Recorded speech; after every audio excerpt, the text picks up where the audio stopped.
Tozali à opération oyo babengi occupation ya bapoint chaud na ville à Kinshasa et éventuellement tourner ou patrouille. Tokani mission ezali ya kolakisa présence de forces mixtes PNC FRDC dans le seul but ya ko renforcer sécurité na ville à Kinshasa. Donc mission na biso ezali ya ko protéger davantage population à ville à Kinshasa contre acte et insécurité. Na yango bakonzi ba décider que tokosa la opération mixte na kisaesalemaka na bamboka mosusu oyo babengaka opération Vigie Pirate. Na lobi opération nini? Vigie Pirate. Nous sommes mixtes, police FRDC, en colonne, avec une seule mission de sécuriser la population, de rassurer la tranquillité publique. Yokani Nayango, que cela ne tienne, nous avons mixé par unité na biso. Donc sengi na bisika boko tambola. Population ezala satisfaite la présence na bino. Bato ba sepela. Bonne action ya sécurisation mixte. Oh bakonzi ba pesi. La ville à Kinshasa. Moko na moko a veiller sur le comportement ya moninga nae, qu'il n'y ait plus de dérapage. Qu'il n'y ait plus de dérapage. Vous avez la seule mission de Vice Nabino Zali Semoko, sécuriser la population et leurs biens, assurer et rassurer la tranquillité publique. À bon entendeur,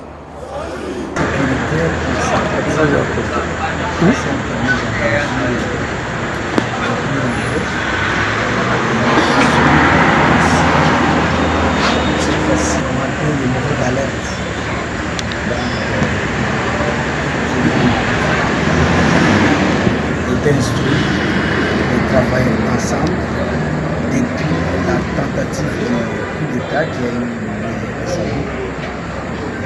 Nous sommes obligés de travailler ensemble pour lutter contre ces genres de tentatives. Nous avons ajouté à cela l'occupation des points chauds afin de nous rapprocher plus de la population et des zones dites criminogènes. D'abord, ce que vous devez savoir, c'est que au niveau de la province, l'armée, c'est l'unité d'appui, d'appui à la police, aux actions de la police, de maintien de l'établissement de l'ordre public.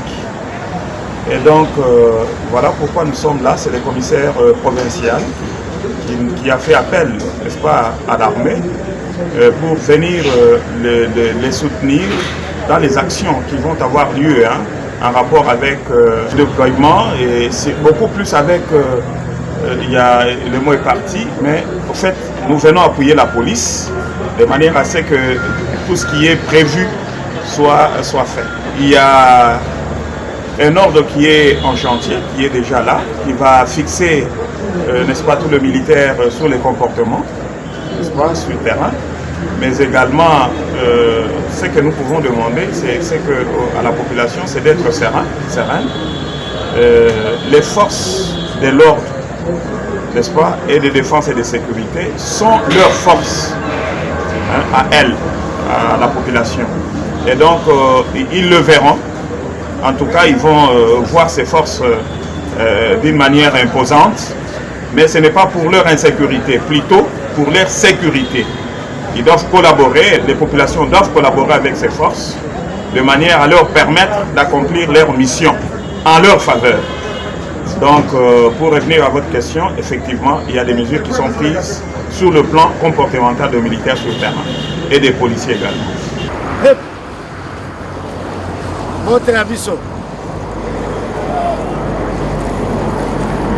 Merci Tosangani. Comme 22h, car Kobanda na ko féliciter bino pour répondre na appel ya tango oyo. Na banzi tomoni ndenge totelemi wana. Tosangani bona musala oyo toponaki. Situation toza nango lelo. Yango esengi to sala musala boy ensemble pour to jouer rôle na biso na kati ya mboka na biso. Situation ya makasi le 19 mboka izalaka na menace mibale externe na interne. Na katikati hawa tobongisi makambo kwimbe ezali. Mais na libanda tala batu ndenge bakotelaki biso esali neti esopa baservice mwa muke. Il fallait qu'on récupère situation, qu'on stoppe makambo wana mpe qu'on maintenir kimia nde tina tovandi boy.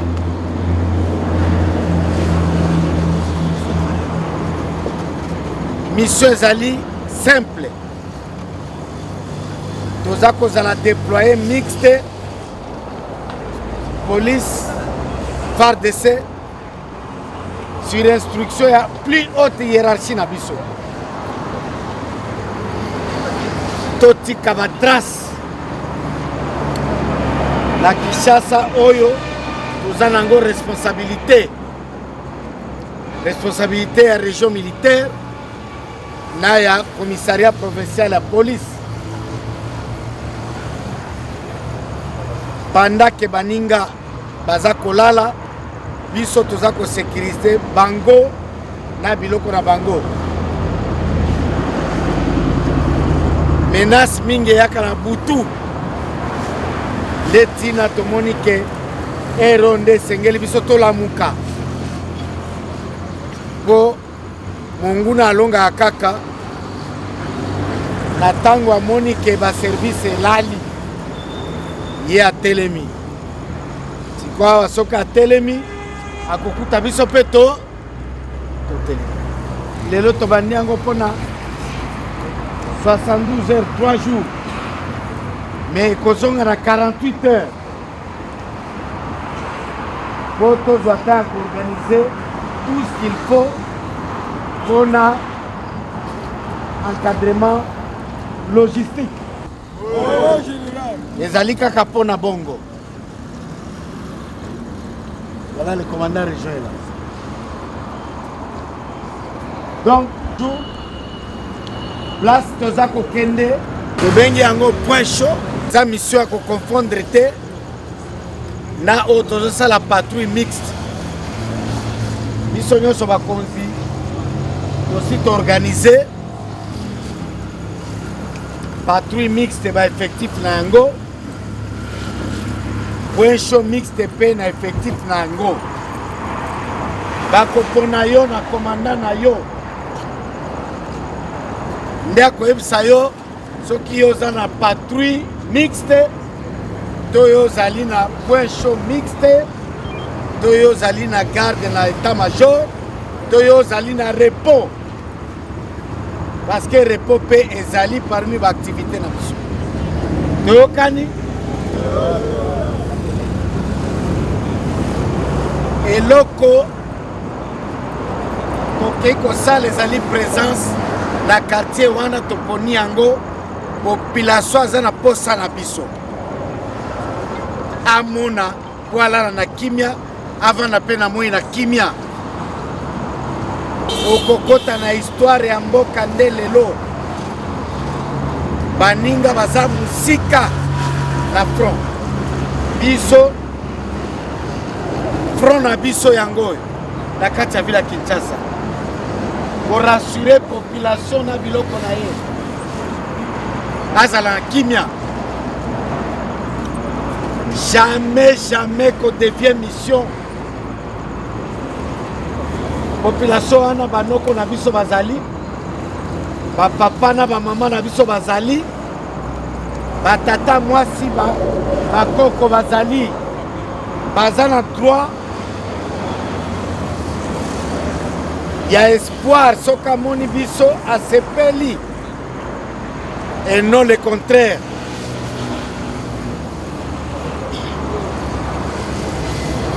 Pour violer consigne te okoma mwasi ya lot abongwanaki mungwa mutu akomi mungwa otuni abuki mibeko a violé consigne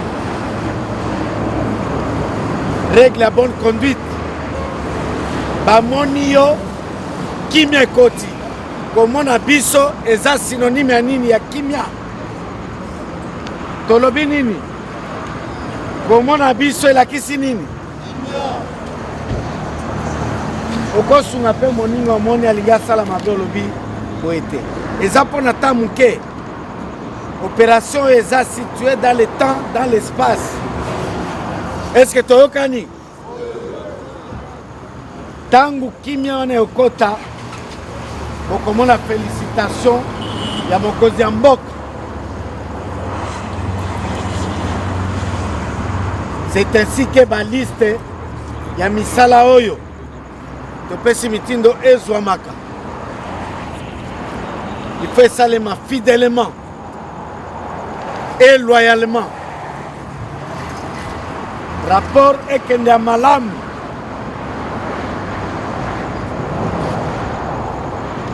na nzambe akofuta biso eza boye te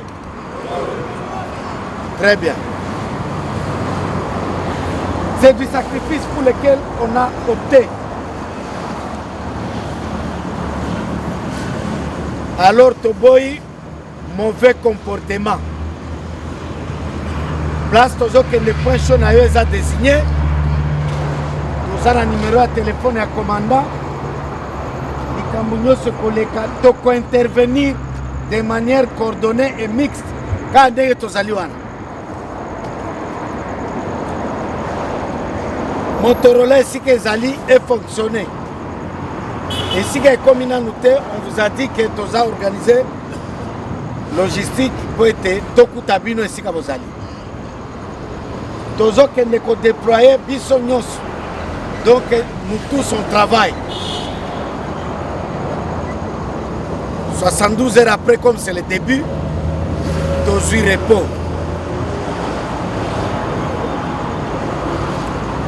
na nsima tokotala ndenge nauti koannonce ke ekoki kozonga na 48 heures toujours mpo na repos wana tozwi relève ya bato mosusu tokoembarke la discipline na kati ya bamitu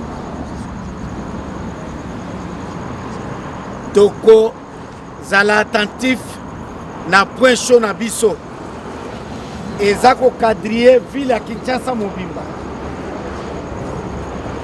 me nyonso mpona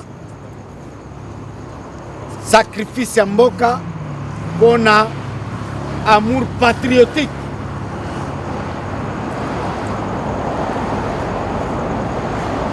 na banzi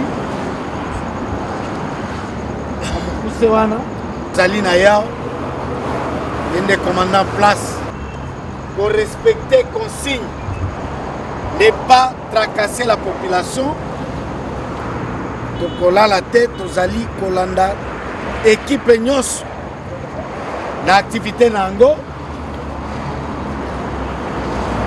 et le reste ekolanda biso selon que organisation epesami. Toyokani, merci.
travaillé ensemble depuis la tentative de coup d'État qui a eu lieu récemment.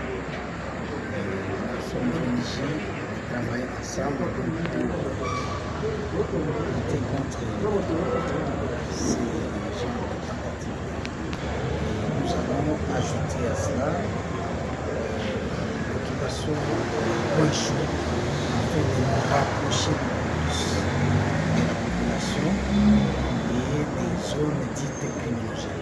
D'abord, ce que vous devez savoir, c'est que au niveau de la province, l'armée, c'est l'unité d'appui, d'appui à la police, aux actions de la police, de maintien de l'établissement de l'ordre public. Et donc, voilà pourquoi nous sommes là. C'est le commissaire provincial qui a fait appel, n'est-ce pas, à l'armée pour venir les soutenir dans les actions qui vont avoir lieu en rapport avec le déploiement. Et c'est beaucoup plus avec, il y a, le mot est parti, mais en fait, nous venons appuyer la police de manière à ce que tout ce qui est prévu soit fait. Il y a un ordre qui est en chantier, qui est déjà là, qui va fixer, n'est-ce pas, tout le militaire sur les comportements, n'est-ce pas, sur le terrain. Mais également, ce que nous pouvons demander, c'est à la population, c'est d'être serein. Les forces de l'ordre, n'est-ce pas, et de défense et de sécurité sont leurs forces à elles, à la population. Et donc, ils le verront. En tout cas, ils vont voir ces forces d'une manière imposante, mais ce n'est pas pour leur insécurité, plutôt pour leur sécurité. Ils doivent collaborer, les populations doivent collaborer avec ces forces, de manière à leur permettre d'accomplir leur mission en leur faveur. Donc, pour revenir à votre question, effectivement, il y a des mesures qui sont prises sur le plan comportemental de militaires sur le terrain et des policiers également. Africa cool, et abena cool, Africa cool, abena cool, le quoi cool matopi, Après toujours,